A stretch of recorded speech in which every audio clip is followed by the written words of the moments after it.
Hey guys, good evening, guys. Hello, class. Good evening. You hear me? Yes, happy Halloween. Yes, happy Halloween. Are you in costume? I don't think you are wearing costumes, are you? No, neither am I. Um, I saw a lot of kids on the street there on costumes. Looks pretty interesting. Anyhow, so.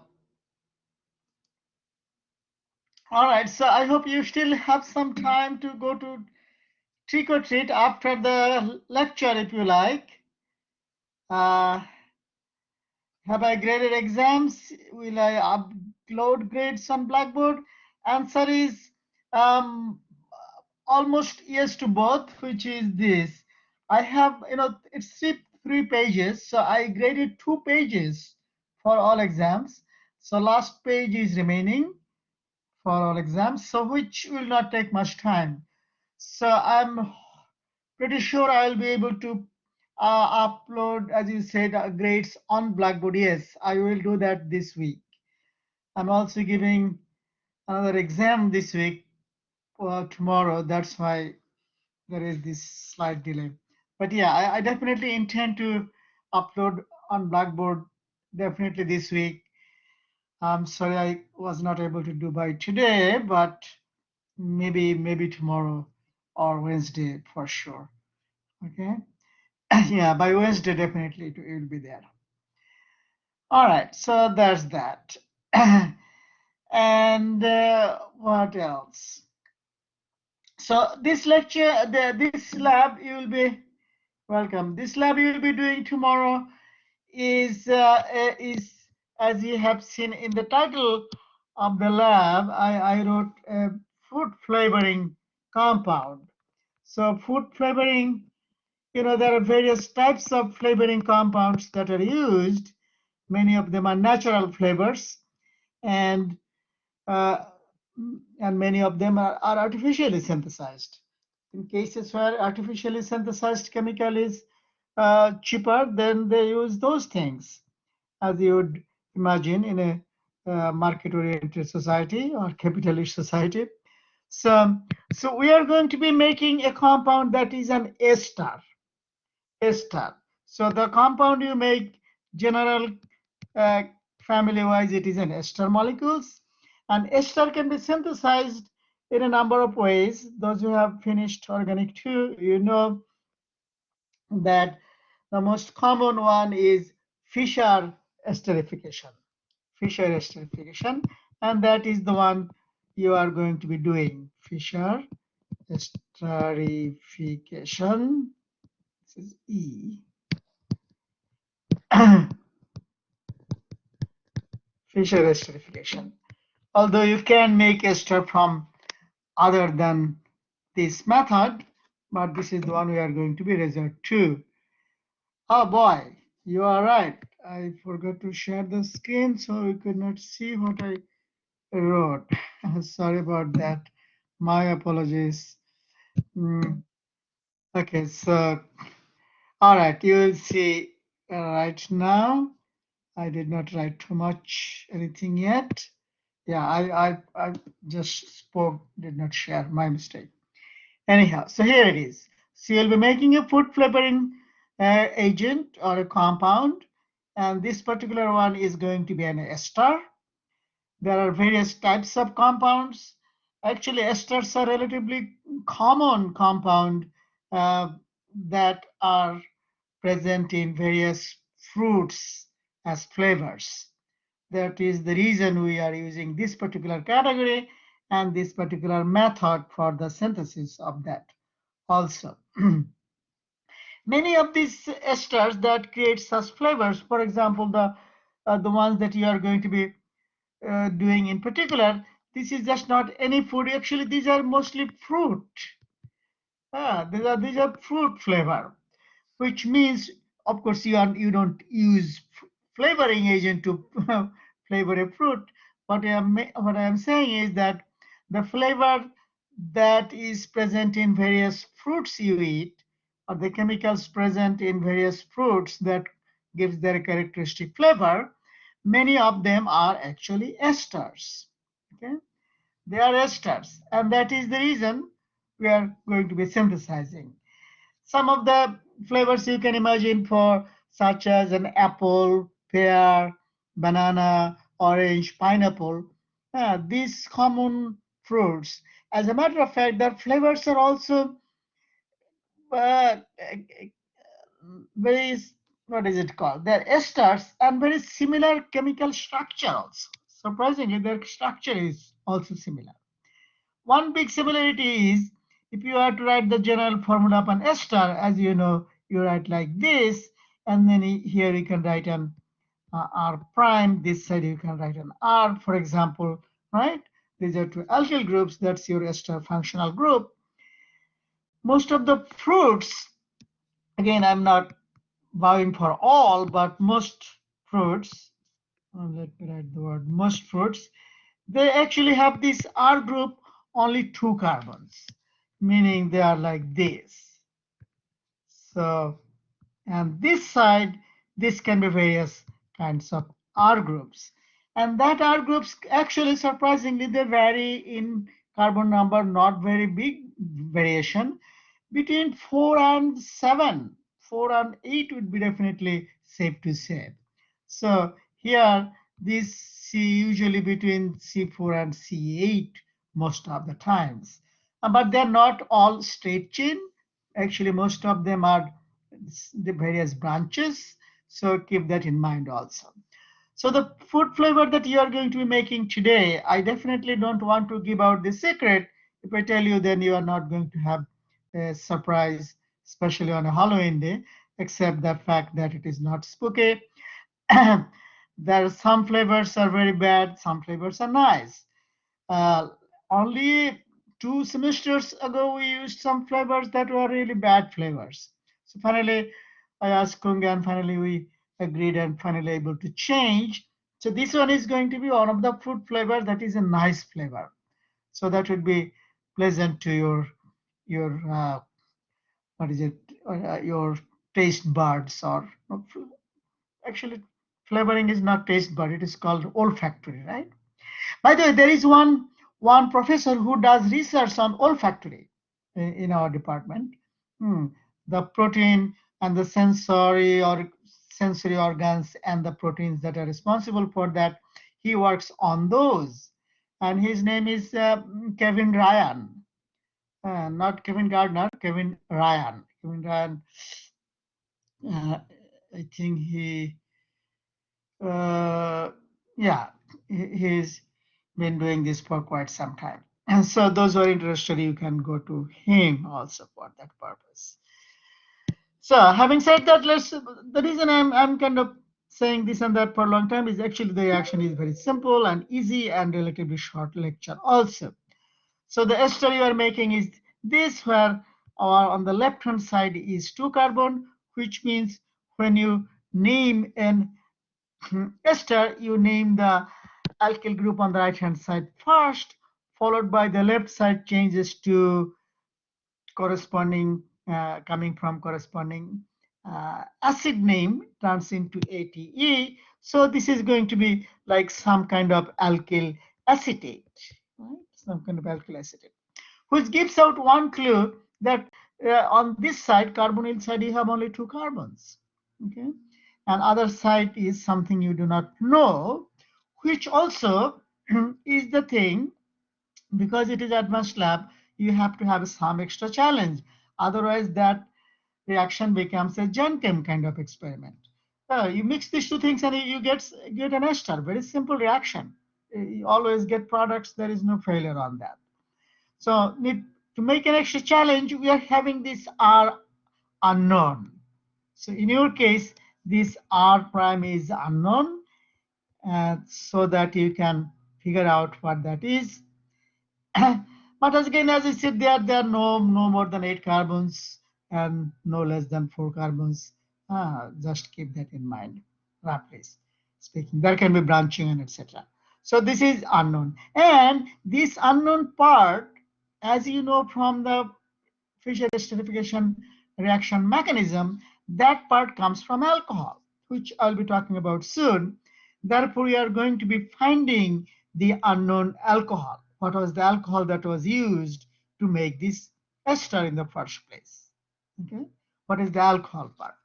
So going back to the so this unknown you are going to find out. You find out using mostly NMR, because NMR gives you the information of the structure, something you have learned very well.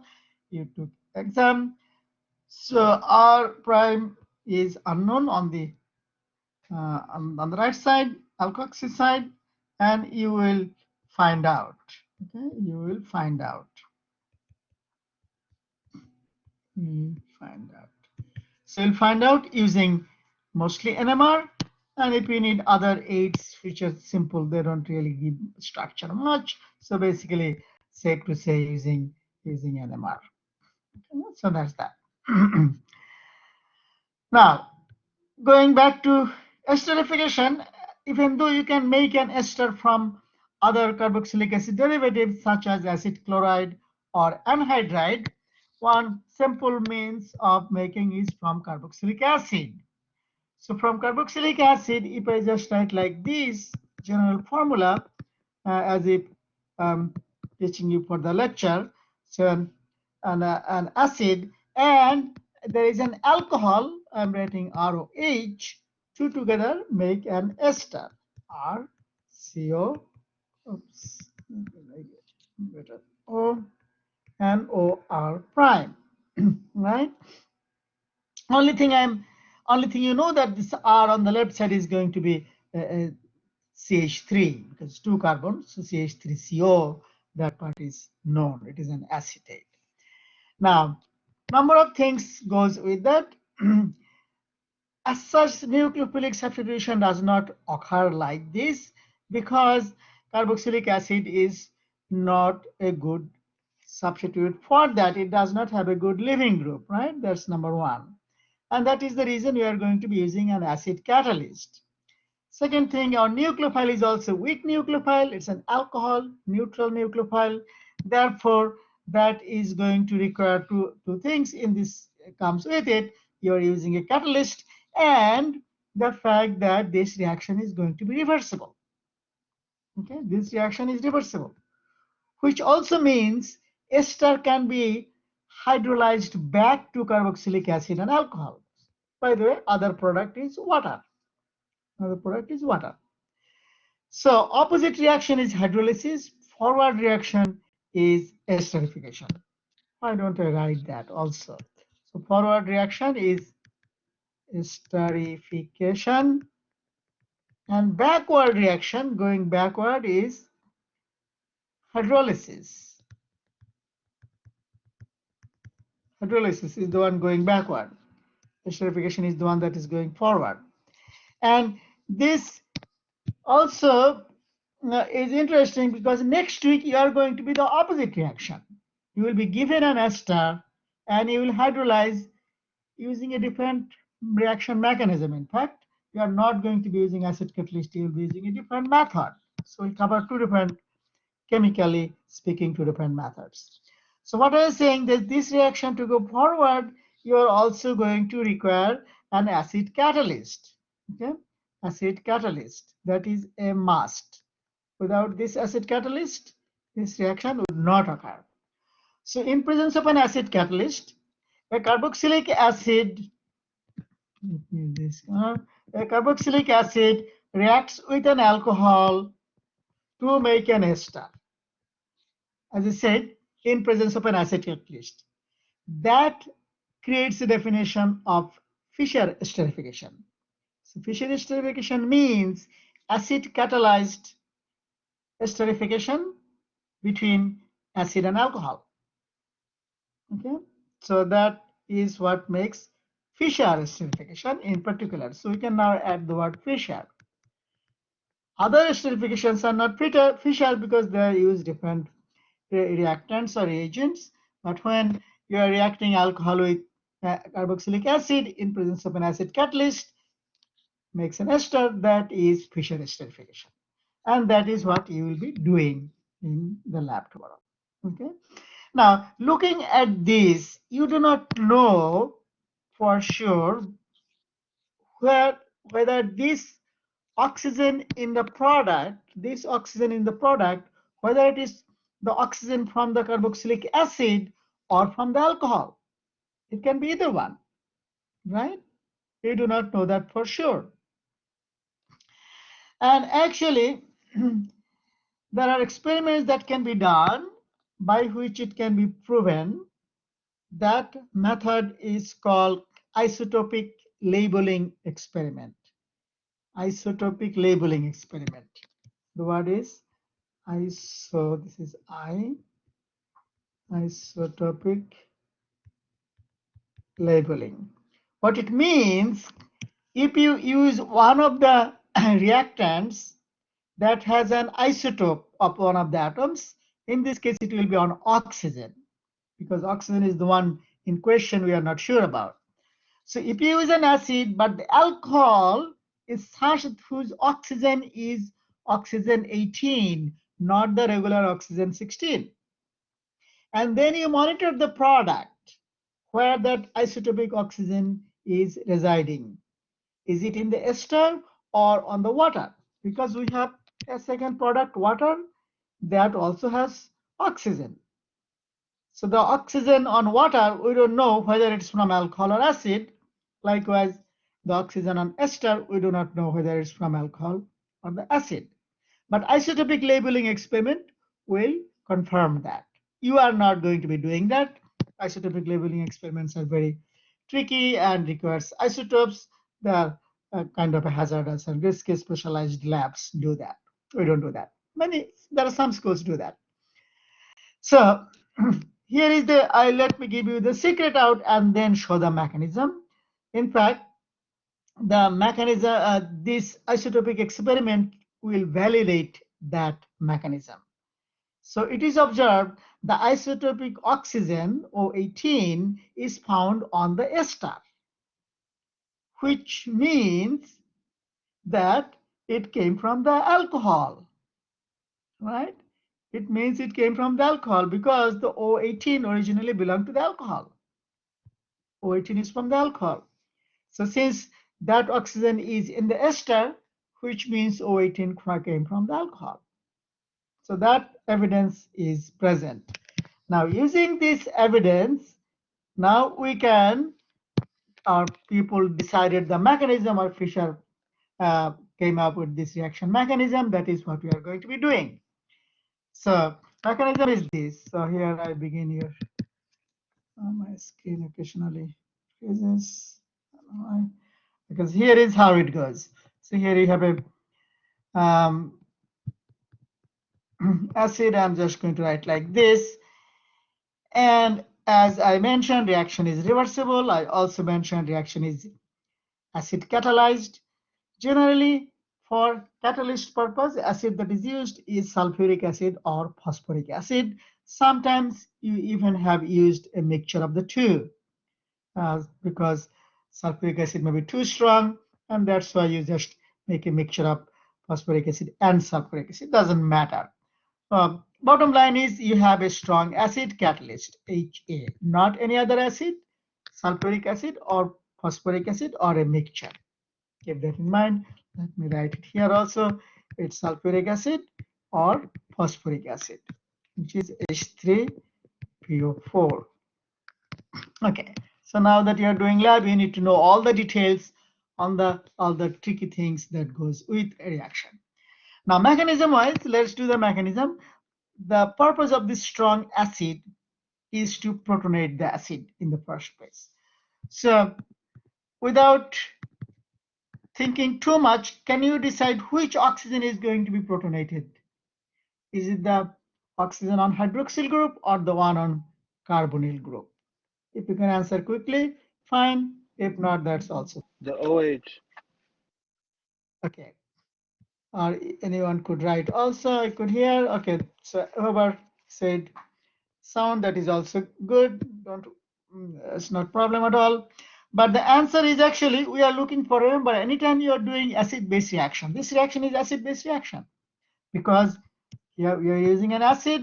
With respect to the acid, our carboxylic acid is acting as a Lewis base. That is the reason, that is what the acid-base reaction is.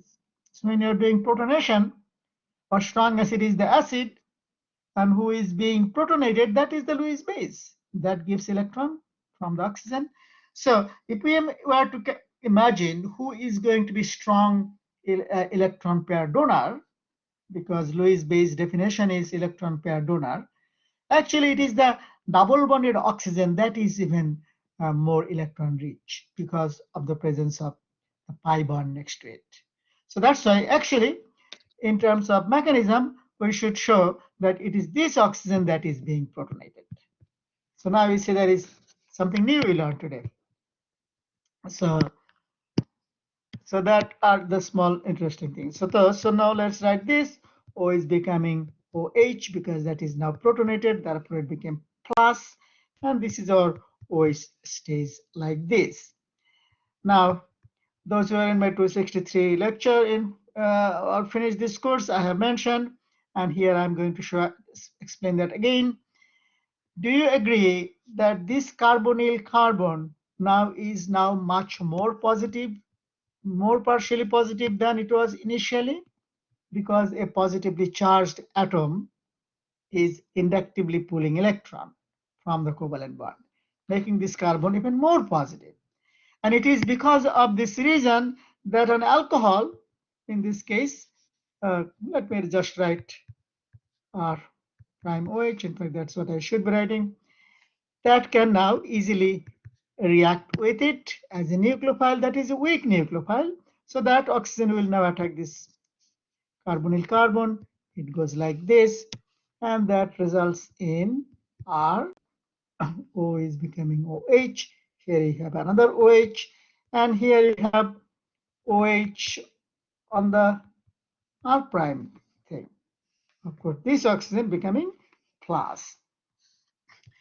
Now, in this case, there are two things you can do. You can deprotonate this extra proton that you have on the oxygen, and followed by we can protonate one of the oxygens.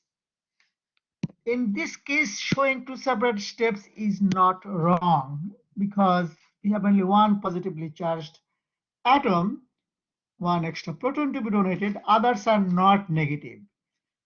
Some of you recall when in a reaction that usually was the reaction between carbonyl and alcohol, when acetal synthesis or imine or enamine synthesis, I showed that you should always use internal proton transfer rather than showing two separate steps. Here, two separate steps would be valid if you were to do that. Or if you just do internal proton transfer, that will just suffice as well because you will understand that equally.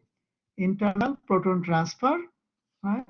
You are familiar with this term. So basically, we are meaning this oxygen is going to be deprotonated. The one has this extra proton, right, on the oxygen plus, and will jump onto one of the oxygens. So proton is being transferring from one oxygen to the other. That's why it is internal proton transfer. That is also a valid way of showing that. So I'm going to use that, but those who wish to do separate protonation and deprotonation, feel free, that would be acceptable also. So I'm just going to write here R COH, I'm keeping that one, and I'm moving the extra proton here. Both hydroxyl groups are the same, doesn't matter which one you choose, and that makes this one, you have OR prime. Right? You're just transferring the proton from one oxygen to the other. It has gone there now. So this is perfectly valid way of showing that. So as you have understood is that after this proton transfer, this side has turned into a molecule of water. That means it can serve as a fair living group. So it can live. Okay? So if it were to leave, the problem with living in an unimolecular fashion is slightly problematic because that will leave a oxygen positively charged that is attached to that will leave a carbon positively charged, sorry, that is attached to other oxygens. Very unstable situation. Okay, that is not exactly quite desirable. That is the reason correct mechanism would be to show this way, that this makes a I'm trying to show which one I should show. No, let's show the oxygen actually, the oxygen from here. It makes a double bond and this water molecule leaves. Now, if you have to ask why I did one oxygen opposed to other, there is not much of a big difference since steps are reversible, so it can go from either one. Does not really make any difference. But we are leading toward the product and therefore we are using that one. So that gives us this R. It is making double bond. OH becomes plus. Water is gone, therefore you have OR prime. Now you are noticing this almost looks like an ester. Only thing you need to do is to deprotonate this hydrogen. And that deprotonation can be done using any of the species that is present here that are more basic. So you have A minus, you have alcohol, you even have water. 3 different candidates to pick up this proton. Do you see what I'm trying to say? Here initially you got this A minus that we did not write, but it is present. We are using alcohol. We have supposedly plenty of alcohol can deprotonate, or the newly formed water that we've just gotten after it left as a living group, you have water. So 3 different possibilities to deprotonate this ester. Which one would you recommend? Which one do you think would be more logical? Anyone? ROH. Which one? Sorry, say that again.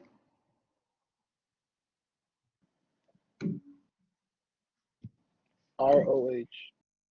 Oh yeah, okay. You said you said ROH for alcohol, right? He said alcohol, then he said alcohol using water or HA would be forming a strong acid. Yeah, that would be the last step. That is true. So ideally, MD said water. Ideally, actually, both answers are correct. Both answers are correct. You can use alcohol or you can use water. And both have equally good, strong arguments. The reason saying water is your strong argument, I know you answered that, Danny, if I said that, because we can use excess alcohol, therefore, why not alcohol? Correct. And those who prefer water, their argument would be, I don't know if they thought that, but let me make the argument for them, is that if you are using not a huge excess, slightly more, and doing the reaction, then over time you are losing alcohol molecule. Therefore, while initially it may be alcohol, but as when the reaction is about to finish, you don't have much alcohol present that is being consumed, whereas for each ester molecule, you have the equal number of water molecule being formed. Therefore, water is available. That is the reason whichever you use you are going to be correct. So I'm going to use water because it just came out here first. And as I said, I can easily write this or alcohol. So don't think other one would be incorrect. So like this. So if you use one of this, that can be used to deprotonate it. Goes like this. And indeed that gives you the ester that we are talking about. And that is the mechanism of Fischer esterification. That's it. So reaction mechanism is very simple, and this. Now I have already mentioned about few of the interesting conceptual things. You may have noticed that why we used acid catalyst and why the reaction is reversible. The reaction is reversible because we are using a weak nucleophile, or acid is not a good substrate. Even after protonation, it is slightly better. So reaction is not going to be uh, extremely favorable. That's why reaction is reversible. That's one thing. And other thing is strong acid catalyst is a must. Now, another thing is this. While this mechanism is perfectly valid, by the way, let's put that what is it called, O18 in the reaction, and you will see here is our O18 from alcohol. You notice that O18 stayed all the way. That was never removed. Here is your O18 all the way in the product. So that supports the mechanism that we are using. So the mechanism is further validated by the isotopic labeling experiment, or I don't know for sure which one was done first, or isotopic labeling experiment gave the clue to the mechanism. Either way could be true. Now, here comes another interesting technical thing, and these are the small things you want to learn from lecture, is this. Reaction is reversible. For reversible reaction, there is a rule called Le Chatelier-Brown principle. Many of you have studied in general chemistry. Le Chatelier principle. What it says that in a reversible reaction, if you were to have one of the reactants in excess, that would push the reaction forward. That will favor the formation of the product. Okay? So if one of the reactants in excess, in this case, either the acid or the alcohol, one of them being excess, that will favor the reaction. And I think you received a page from the TAs. I gave it to them, but textbook, as I said, don't think textbook, those who write textbook, they are God, and here we are teaching small people. That's not always the case. Sometimes those people don't know a whole lot of chemistry. They know how to write a book, the patience and time they have, and the desire to make money also for some of them. So for example, they do not always say a lot of these interesting things that needs to be mentioned as well. So this aspect is this. So based on Lorentz principle, the reason I was specifically saying this almost sounds like an attack, but don't think that I'm trying to attack them. The reason I'll validate if it seemed like attack. The reagents they used were comparable number of moles. My point is, if we understand that this is a reversible reaction, we can utilize the Le Chatelier principle. And there are two reagents, one of them is relatively cheaper than the other. Why don't we even make it clear from the beginning that one reagent will be in excess? So I think you will get instruction from the TAs. I told them last semester that use a larger quantity of one of them, most probably depending on which one is cheaper. It can be because acid is acetic acid, which is cheaper. Alcohol, you don't know what alcohol it is. So I told Kunga, whichever is cheaper, have that one being excess. Okay. So since we know you're using 2-carbon acid, acetic acid is cheap. Alcohol, if it is small alcohol, they're cheap. Some alcohols may be a little bit expensive. So that's why I asked them to alter the quantity, making one of them much more, 50% more than indicated in the textbook. That way you are going to get better success in the product. You are pushing the reaction forward. You're using science, not just being a clerk and follow what the boss said. Boss in this case, the textbook. So textbook you follow because they did the experiment, and that's fine, but we can always use our own chemical common sense, advanced chemical common sense. This is not particularly advanced. So that's why use one of them in a slight excess. I think I made the last time to Kunga. This time also I explained the reasoning that how Le Chatelier principle helps. We can utilize that by having one of them excess. So I don't know which one Kunga putting excess. Depends on the stockroom. So either acetic acid excess or the alcohol excess. And far excess have double. No, it doesn't hurt. So that way you're pushing the equilibrium forward. So that's one very tricky, interesting aspect. Those who will be working in a pharmaceutical lab, keep this trick in mind. If you use in a chemical industry, there are a lot of actually Professor? interesting. There are yeah. Let me finish this segment. There are a lot of pharmaceutical industries or let's say chemical industries in this area in New Jersey. They actually make a lot of fragrances. This is a great place for fragrance making. So those who are interested in fragrances, many of them are esters, and there are many of them. So you might as well get a job there. I remember one of my students got a job there. I forgot who that was. So keep this trick in mind. Okay, go ahead, your question. Yes, so let's say do we need to memorize the backwards mechanism also? Well, answer is yes and no. Backward mechanism is what you see to understand would be just good enough. I would say for memorization of this esterification and for exam purpose, just the forward would be fine. Don't worry about the backward. Okay, thank you, Professor. But you understand that backward is just what you see here. uh, and next week, when you do hydrolysis, we are not going to be doing acid catalyzed hydrolysis. We are going to be base catalyzed hydrolysis. That would be a simpler mechanism and slightly different. And that we'll discuss something also fascinating at that time. So these are some of the interesting chemical tricks, chemical skills you want to remember, write down, make a note, and you might have a chance to uh, utilize that in your uh, professional life, in your workplace, depending on where you end up with. All right. So that's that. So now I'm still going to talk about few other interesting thing is this. An ester, as you can see, an ester molecule has much, what is it called? Ester molecules are generally lighter than water.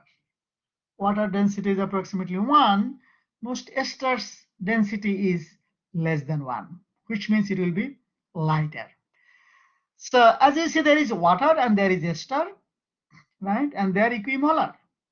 Even though you are pushing the equilibrium via Le Chatelier principle, water molecule has formed about the same amount as the ester, right? What it means? It means you are going to be making two layers because ester being insoluble in water, this is going to be your organic layer, and it is insoluble in water for a number of reasons. You have already quite a number of carbons on the R prime, and on the left side you have 2 carbons. Total number of carbons is clearly more than 6. Generally speaking, if you have more than 5 carbons, then they are insoluble. And the more carbons you have, more and more insoluble in water it gets. So it is water insoluble. Since it is water insoluble, which is a good thing, that means you are going to get 2 layers. It also means the top layer is your ester and the bottom layer is your water. Okay. So whenever you are collecting this, by the way, you're just mixing these two things together, and you will reflux for an hour or 90 minutes as the procedure says. You follow that, but product you are going to get this organic layer, lighter ester, and you also have water. So you are going to say, let me just draw as a what is it called, graduated cylinder, and you will see 2 layers. So let me use different colors Here is, let's say, use this one as aqueous layer because we have used the same color. Let me use this color as your ester. So you have ester and water aqueous layer. These two layers need to be separated. And this is something you have become master by now. You have used the separatory funnel number of times. Because your product is small, you may use a small separatory funnel, or sometimes you can use a test tube and a tiny thin narrow pipette to draw out one of the layers. That is possible. We are not likely to see a third layer or emulsion because you are not really shaking them. If you do see, then you know salting out method you have learned in the previous lectures, you wrote down in the exam. Salt out method can be used if two layers are not separated well.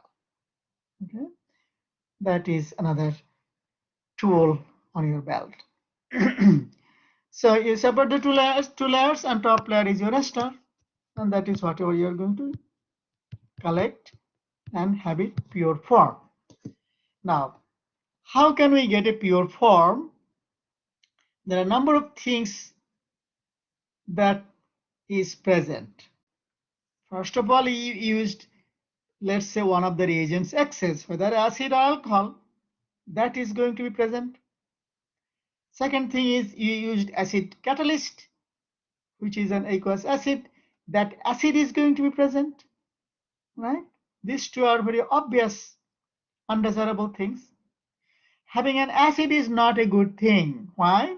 Because having an acid helps go the reaction backward, because backward reaction is acid catalyzed hydrolysis of ester. So we do not want to have acid and water in it for too long. That's why this acidic solution, this mixture is still quite acidic. Mixture is acidic. So when you have mixture acidic, what do you do? And these procedures to separate purify compound is called workup, right? Workup. So workup methods you have learned number of times in organic 1 lab as well as in organic 2 labs. So workup method first is going to be use neutralize the acid. So of course, how do you neutralize an acid? Using a base. Because if you have an acid, let's say you have sulfuric acid, you are going to be using sodium carbonate or sodium bicarbonate. Okay, either one, both works equally good. Let's say if you are using uh, sodium bicarbonate, HCO3. Product is going to be acid-base reaction is going to make salt. So you're going to have sodium sulfate, and you are going to have carbonic acid, HCO3, which then breaks down to H2CO3, right? Which then breaks down to carbon dioxide and water, right? So that's why you're using sodium bicarbonate to neutralize the acid. But as you know, the base that you're using, that is also in aqueous solution, in water. You do not add solid base, you are going to be using aqueous solution, which means when you neutralize, again, you are making two layers and you want to discard the aqueous layer, because aqueous layer is not your ester. Ester is the non-aqueous layer. So that's this. You do not, yeah, actually, since you're using a strong acid, you may have to do this process twice. You may have to repeat it, and TO is going to walk you through. They must have done that many times in their research labs. So you can repeat at least once. Twice would be total, twice would be just fine. That's that. Second thing, when you neutralize it water base, fine, you are getting rid of the acid, but now there may be slight bit of base present. You see the problem? Therefore, while you neutralize with an acid, you afterwards you want to wash it. The second part of this cup should involve washing the solution.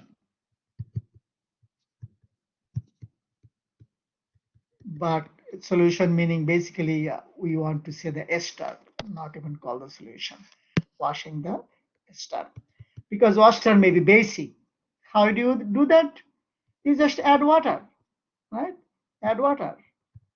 Use distilled water, don't use tap water. You add water, shake them gently such that all the acid or base, everything comes in the aqueous layer. And when you have two layers, you get rid of the aqueous layer. That's your washing. So that also you want to do at least twice.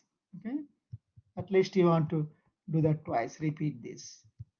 So using usually 3 to 5 milliliter of water would be good enough. Do that. So when you wash them up, now your solution is neither acidic nor basic, right? And you separate the two layers. If the layers are not originally separated, you sort it out. But when that is all done, you have supposedly a pure ester. It is not entirely pure because there may be some residual water, not the water from the layer. I mean, what was originally from the layer, that water, few molecules may be sticking to the ester.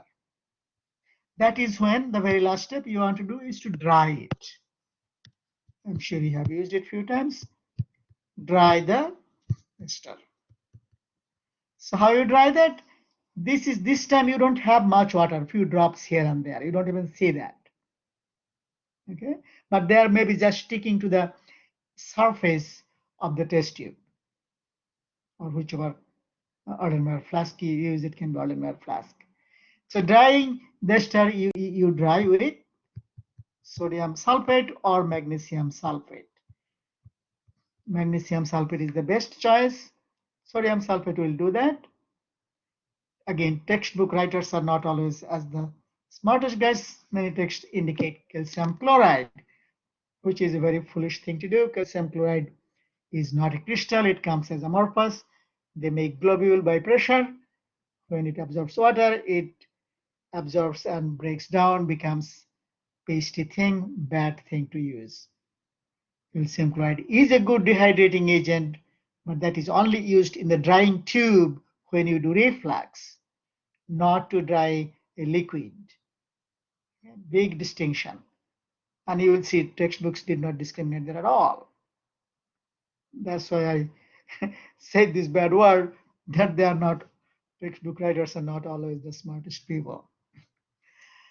All right, and I have corrected that in my process. I even explained that to Kunga at one point, but of course Kunga is just similar to you guys. They will think, well, textbook says one thing, therefore that should be followed. Who cares what the tiny professor says, right? And that I can't help it.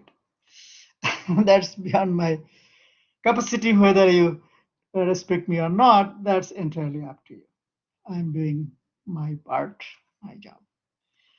All right, guys, any questions?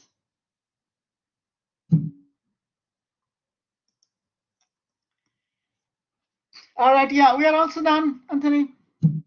Yes, I know, and we are also done. So have a great week also. Lecture is actually over. So time wise is also maybe not over, but no, time wise is also over. Exactly. Yeah. Thank you for listening carefully, Danny. You benefited from that. All right, so take care. Bye bye now. I'll stop recording.